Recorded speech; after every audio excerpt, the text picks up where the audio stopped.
Hello, and welcome to FI for Kids, the podcast about guiding your kids on the path to financial independence and extraordinary lives. I'm your host, Dominic Delacqua. Our guest today is Jennifer Mann. She's a vice president at the wealth advisory firm Lennox Advisors at their Chicago office. She's also a certified financial planner, an MBA, and lays claim to at least four other financial certifications, so hopefully she knows a thing or two about money, because our conversation today is going to be a high-level overview on what parents can be teaching their kids about money management and financial investing to give them a good start on their journey to FI. Welcome, Jen, and thanks for coming on the show. Thanks for having me. So let's start with just a little bit about your background and what got you interested in financial planning, and we'll go from there. Sounds good. Well, I grew up in the Chicago suburbs and I always enjoyed math. I was one of those real geeky kids, but I always knew I would want to do something numbers related. So I ended up graduating college with a finance degree and went to work for, at the time, what was one of the big six accounting firms, but doing consulting. So I did that for about 6 years, and maybe about 4 years in, I realized I knew I didn't want to do what I was doing, but I also didn't know what I wanted to do. So I decided to start getting my MBA part-time. And towards the end of grad school, I put my resume together and I put it into the directory at school and started getting recruited. And when I got recruited about the financial services, and what really excited me was I really wanted to be helping people instead of companies. And not that there's anything wrong with helping companies, that needs to be done as well, but that's what really gets me excited and makes me love what I do. And so I made the switch, and now I've been doing it almost 22 years. Oh, wow, great. So that's really great that one of your big motivations and what you continue to like about it is helping people, helping individuals learn how to manage that money so that they're able to have more opportunities in their life. So, and obviously in the FI world, that's very much what it's all about. And I say all the time that with FI, people really can't separate out knowing themselves and what they value and what really brings them joy in life from how they're spending their money. It all sort of ties together into one big whole. So let's dive right in then, I guess.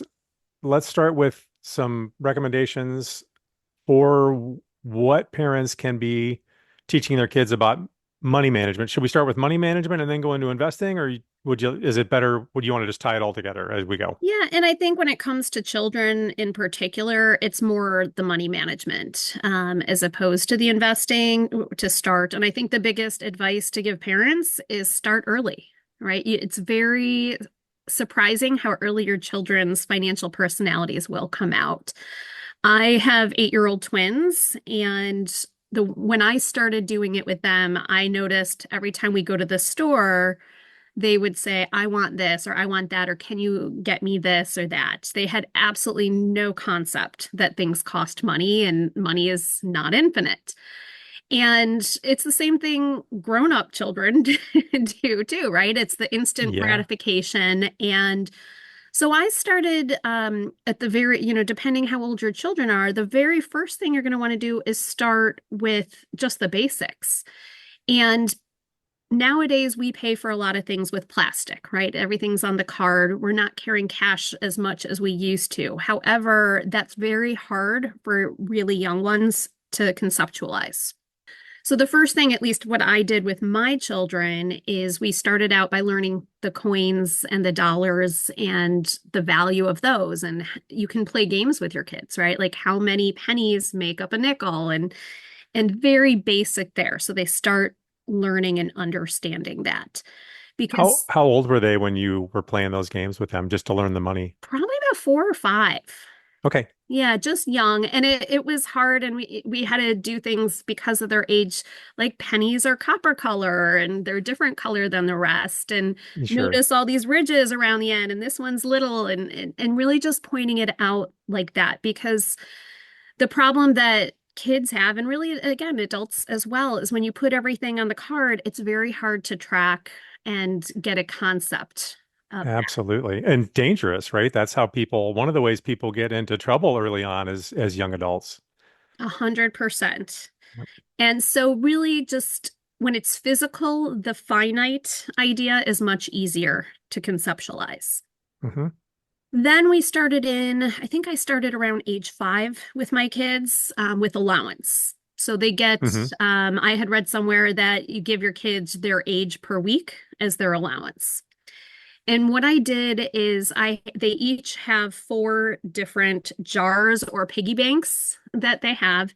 And every week when they get allowance, and I try to keep a lot of coins on hand to make the math easy, is Yeah. 10% goes into their charity bucket because every time we Hmm. pass a homeless person on the street, they want to give them $1. And every time they hear of a cause, they want to donate. So that's great. That's what the charity bucket's for. Hmm. And you can, as a parent, if they don't have piggy banks, grab some jars that you finished from the kitchen, clean them, and have them decorated. Like they have really cute decorative things. The second jar and that's actually what they use their actual piggy banks for, is the money that's for their future. I told them think college and beyond. And so 30% goes in there. And when it gets filled up, we take a trip to the bank. They bring their piggy banks and we give it to the banker and it goes into their bank accounts. And then from there, that can be moved, which, when they're older, we can talk about that in a minute. And then the next bucket is for instant gratification. So if we're going to the store, they can bring that, and that's when they can buy whatever they want with mom's approval. Hmm. But that's the just quick hit stuff. Hmm. And that's also 30%. And then finally, the last 30% is to really learn the idea of delayed gratification. And that's where you save up for something big. Most recently, my daughter really wanted a Stanley. And, her friends had them. She wanted one. You've never seen this girl so motivated. So, but that's where it is. And parents, if it's something big like a bike, you can always match, like teaching them, like you get a match with your 401k.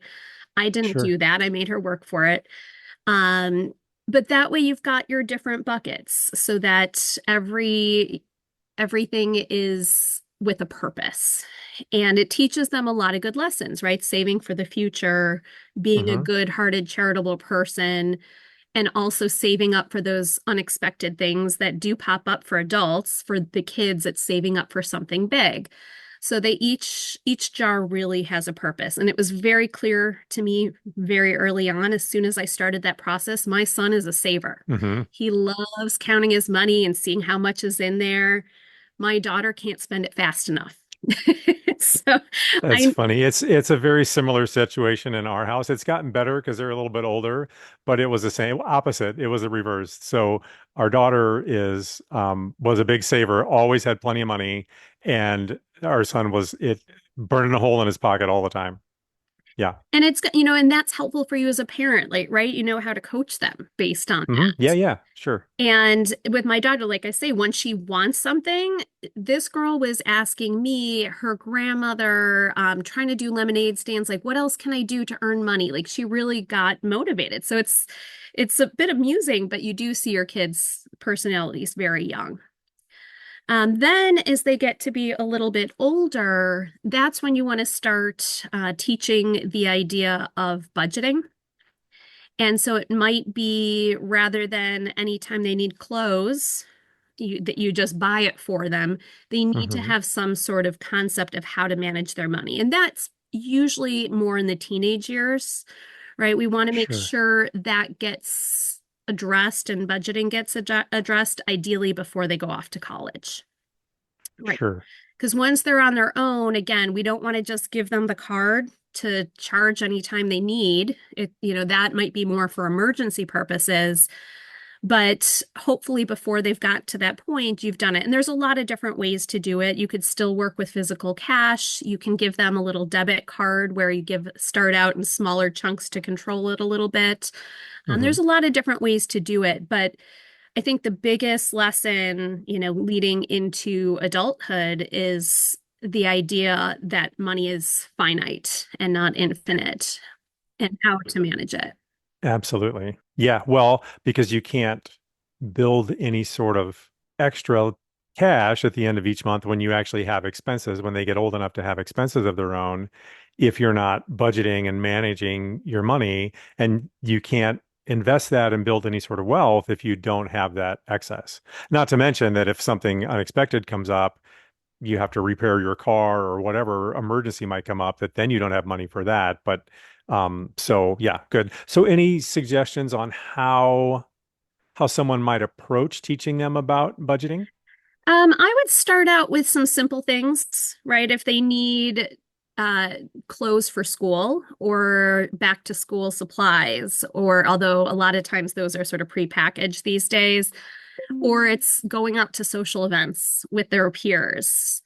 Have a budget, and I would put that in their account. Again, I wouldn't go crazy at first. I would start with small amounts till you know that your child can handle it. Hmm. And then do your very best to step back and keep your mouth closed and see what they do with it. Sure. Right? If they go out for ice cream or pizza every night, and then the weekend comes and they want to go out with their friends and they have nothing left, don't bail them out. Let them suffer and let them understand the consequences.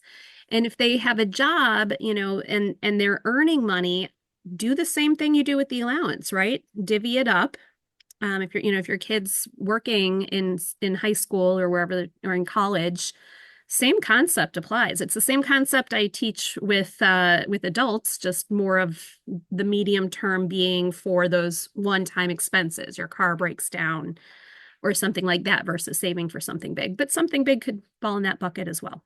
Sure. No, I think that's great advice and makes a lot of sense, right? And all of this is, I think it's great starting with them when they're young, because then well, two things. Part of it is what you said. It lets you see their personalities, and then you can adjust how you're coaching them and what you need to focus on, because what they might struggle with might be a little bit different. So your son is the saver. As he gets older, maybe he struggles to spend money on things that he really enjoys, and you might have to spend some time saying, look, you've got plenty of money, don't feel like you can never do anything. Maybe, right? Right. Which will be very different from your daughter if their tendencies stay the same as they age.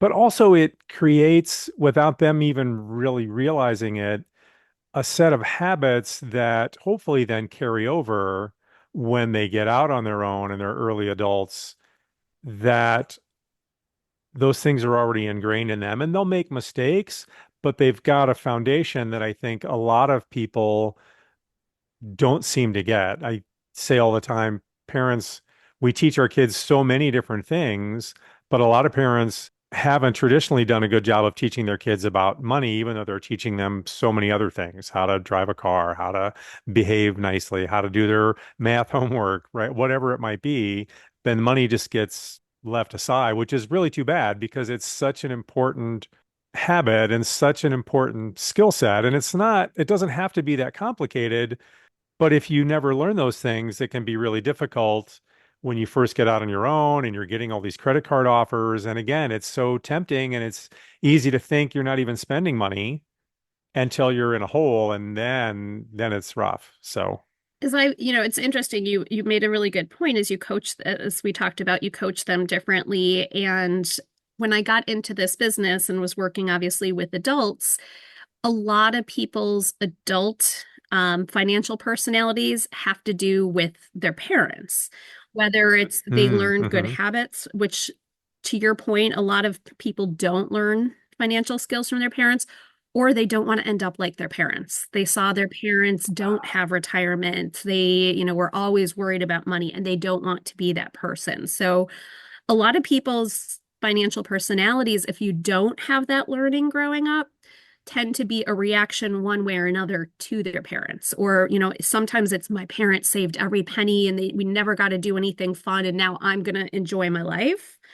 And sometimes it's my parents were very irresponsible and they never saved, and I'm going to have to take care of them when they get old, and I'm not going to do that to my children. So it really is interesting how so much of our financial personalities come from our parents. So whether the parents have the skills themselves, I think they ought to do what they can to start teaching good habits to the kids.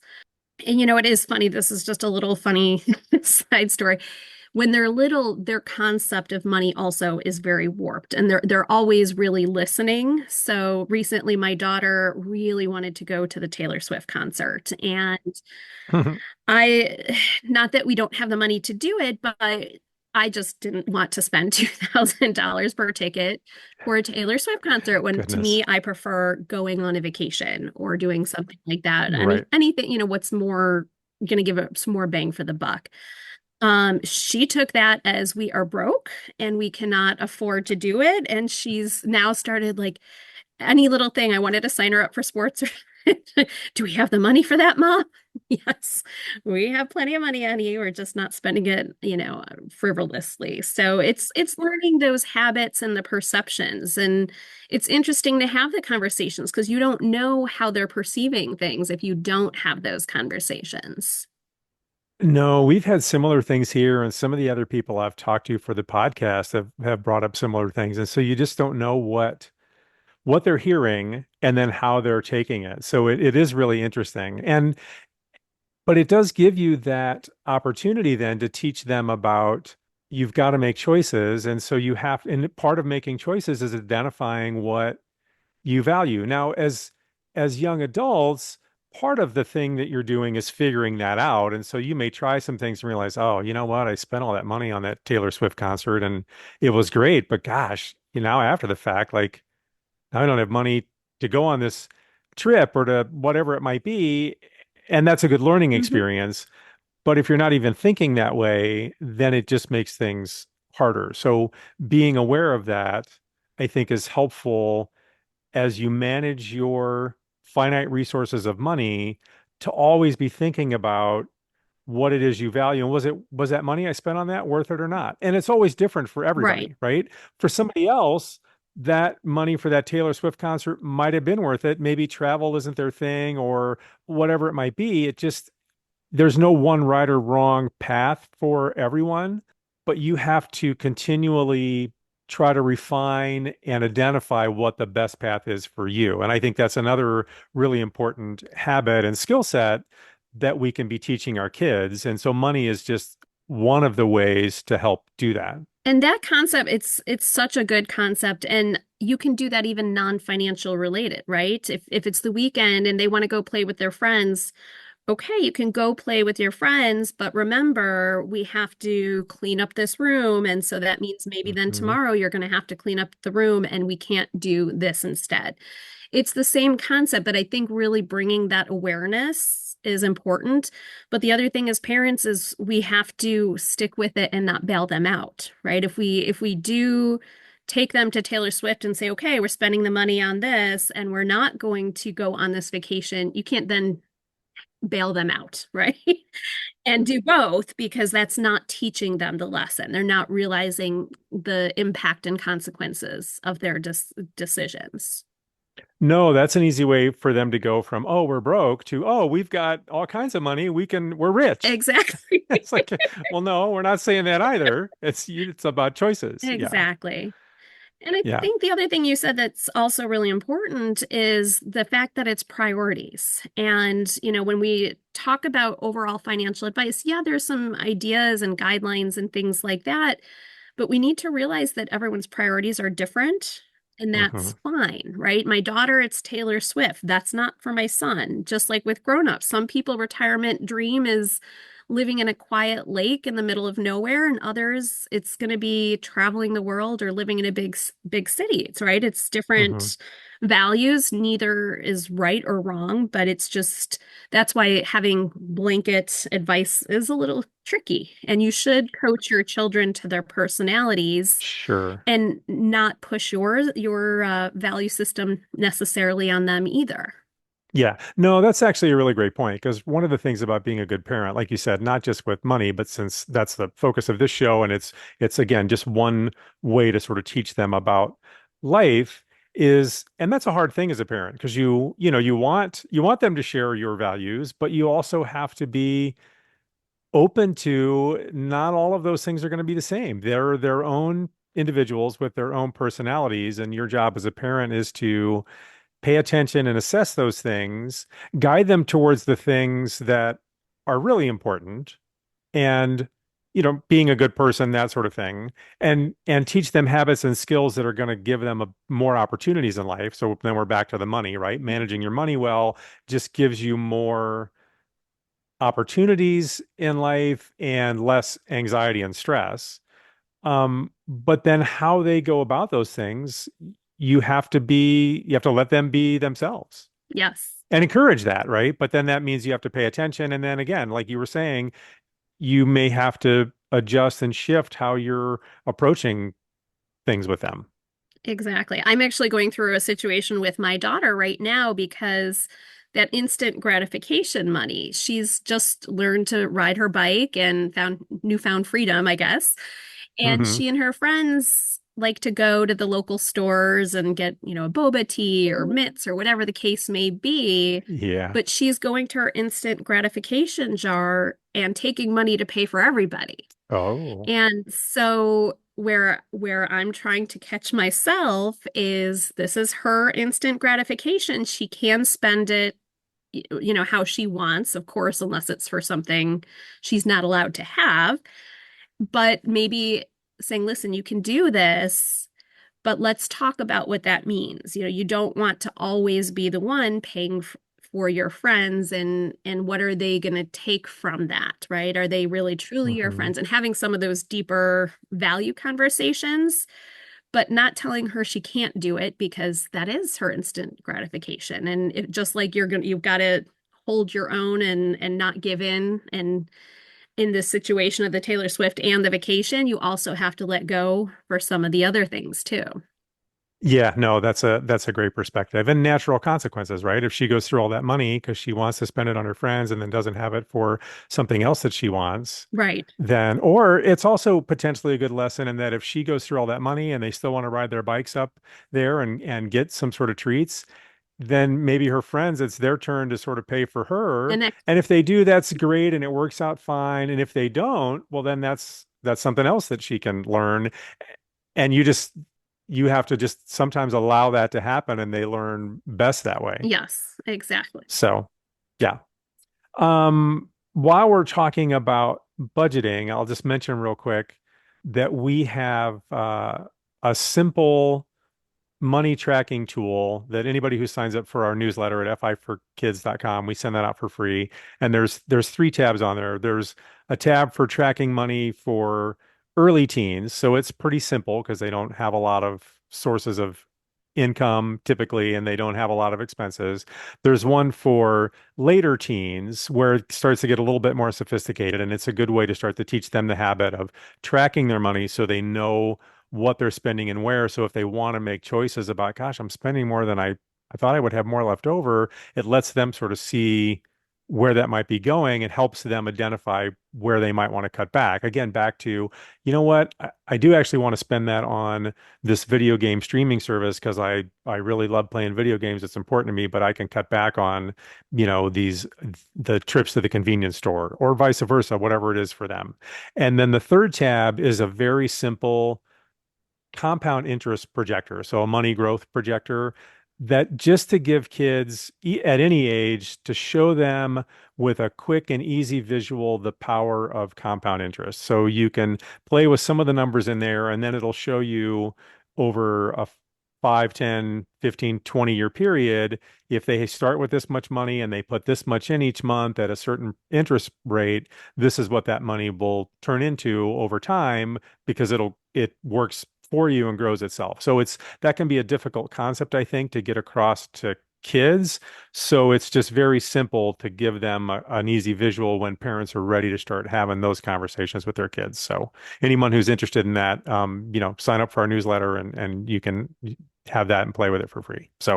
Um, so thoughts about early adults. So when kids finally leave the house and they're out on their own, any thoughts about best practices parents can be using to help them? How is it different from kids that are still at home, do you think? I think it's a little different because now they're going to be earning the money. And I think as they get to be late teens, and if they start in their mid-teens, even with a job, I think the idea of taxes is an important one for the little ones. I think it's the idea of like when you go to Amazon, there's also shipping charges Mm. or well, maybe if you have Prime, but and taxes involved, Hmm. but income taxes and really having kids and older kids and young adults get that concept because you do see people as they move into adulthood sometimes double counting their money or not taking into account that they're going to have potentially a tax bill at the end of the year Hmm. and how to account for that. And even when it comes to investing, right? I think it also depends on the maturity of your child when you start getting into the different types of investments. But I think the concept that you want to do is that there's different tax treatment, right? There's things that are taxed as you go that are taxable now. There's things that are Hmm. taxed later. And then there's things that are coming out tax free down the road. And I think trying to encourage and teach your children to build all three buckets for balance Hmm. is a concept that they can get. But I think, especially if your child's going into a job that might be non-salaried, so commission-based, that's where I see it go haywire a little bit more. Hmm. They tend to count their chickens before it's hatched Oh, sure. or double count, right? Like, oh, I'm getting this commission, and so I can spend this now and pay off my credit card bill when that comes in. And what happens if there's a delay in the deal or the commission Right. or it falls apart and now you've already spent it or you forget that you pre-spent it and so you spend it again once you get it. So I think if you have children who are going into a non-salaried, stable type of job, I think there's different conversations that you would have. Sure. No, that makes sense. I hadn't thought about the commission thing, but that actually makes a lot of sense. So an important conversation to have with them. Hmm. So yeah, good info. What other thoughts do you have? I think really the key is open communication, Mm-hmm. right? Be the resource for your kids. Find out what their attitudes are, because if you're not talking about it, they're not learning it from you, or they are learning it from you in a way that you may not want them to be learning from Right. you. Right. And just remembering that they're always listening. Yeah. Yeah, for sure. Yeah, it's funny because so much of the time you're trying to tell them specific things about whatever it might be, and you swear they're not paying any attention, but then they pick up on things. You're like, you were listening to that? Yeah. Yeah. Yeah, I know. Kids are funny. Um, I think an early any, other thing in go ahead. early adulthood, I think is the idea of adulting. You are an adult now Mm-hmm. and you need to pay attention. It's not the old days where we had a checkbook where you're necessarily going line by line and tracking every expenditure. That's the age where they're going to start using the plastic and not seeing Mm-hmm. it until later. So I think it is important as a parent to make sure they start out on some of the right tracks in the sense that not only paying attention to taxes, but doing some of the adulting things like getting their insurances in place, right?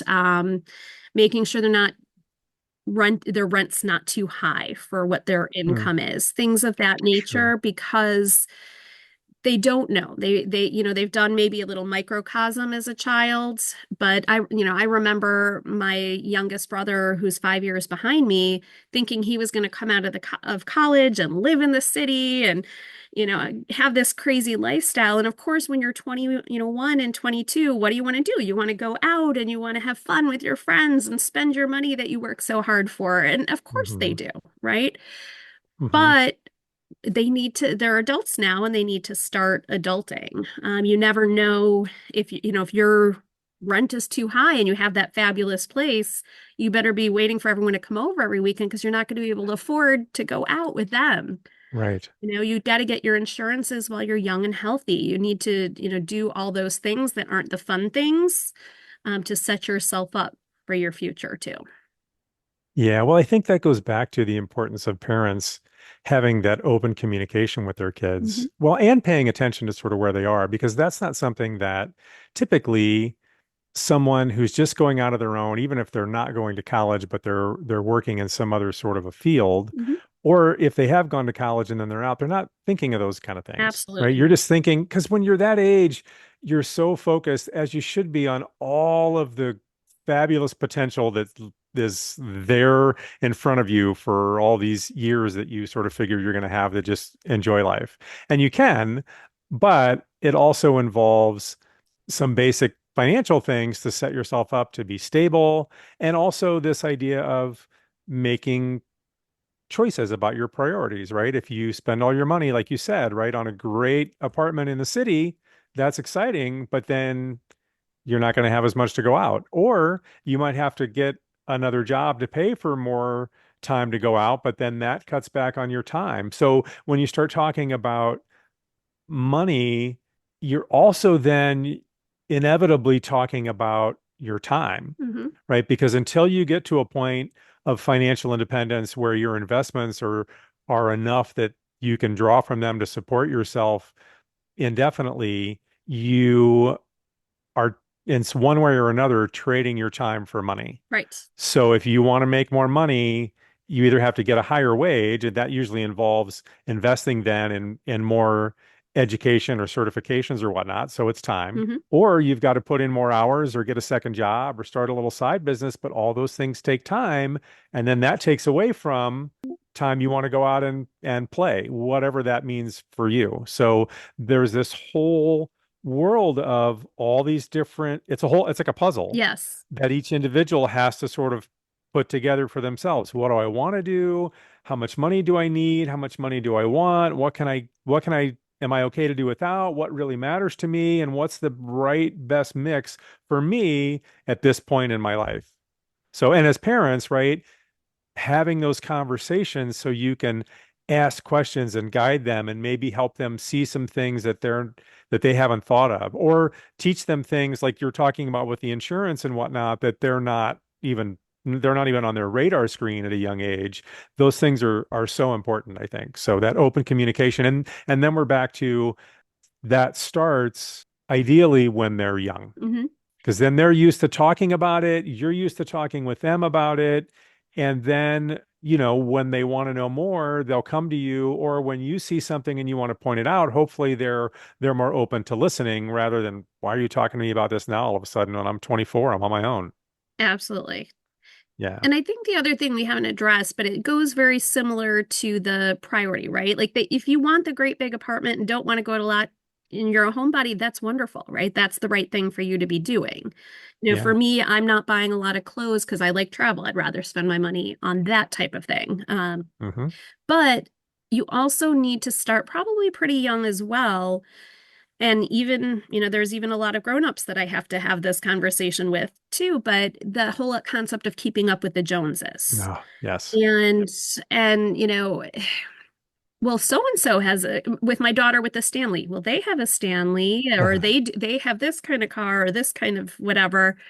And it's like, well, we've been on these trips, so it's just different values. But you can't compare yourself to other people. And I think young adults getting out in the workforce, I know, as I mentioned, that I worked for a consulting company. So there was a whole group of us hired at the same time and just about the same incomes, but no two of us were in the same situation, right? One person could Right. be a trust fund baby.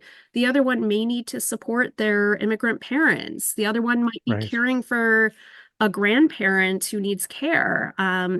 Others may not have parents in the situation at all, right? So no two people, even with the same income, in the same boat. And so I think it's really important to remind your children not to compare themselves to others necessarily.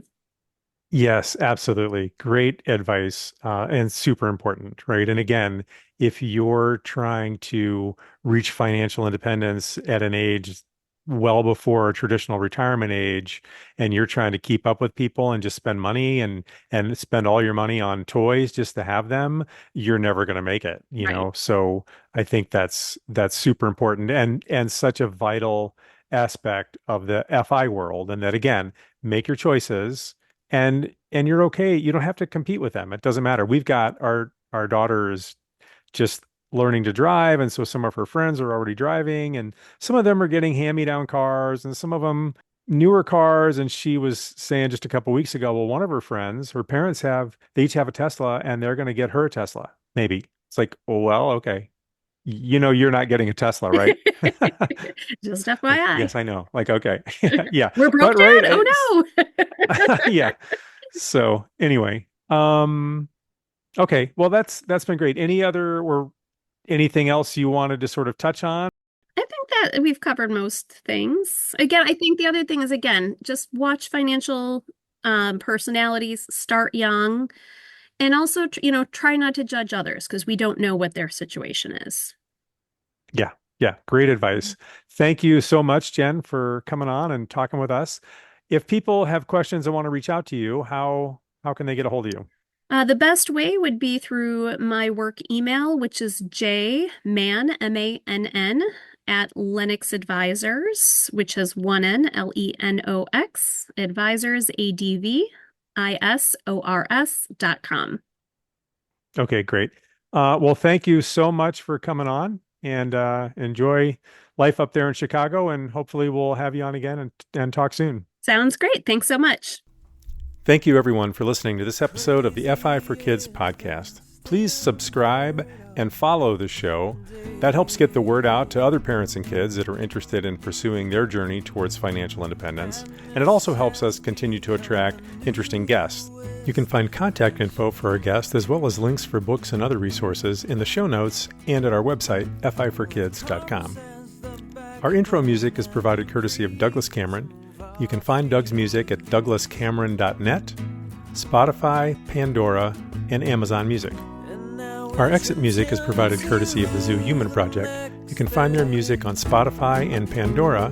You can also find them on Facebook. Thanks again, and we'll talk next week. Life was once the standard of the day.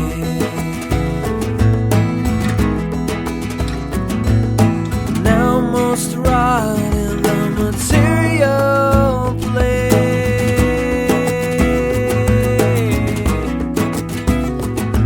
With art on the back burner and makeup in the microwave.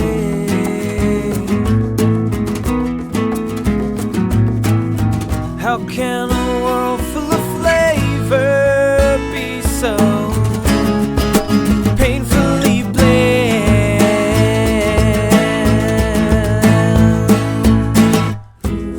What should we do? Redefine value. Satiate the end of you. Oh, let the music move you.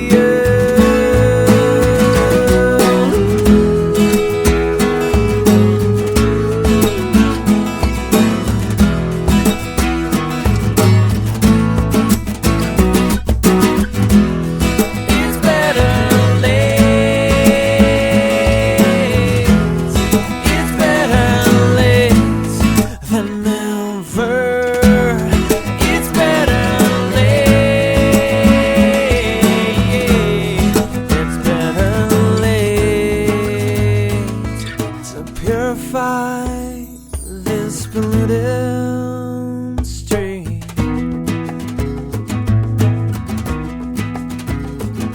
Leave our suits on the bankside, let our souls get swept away.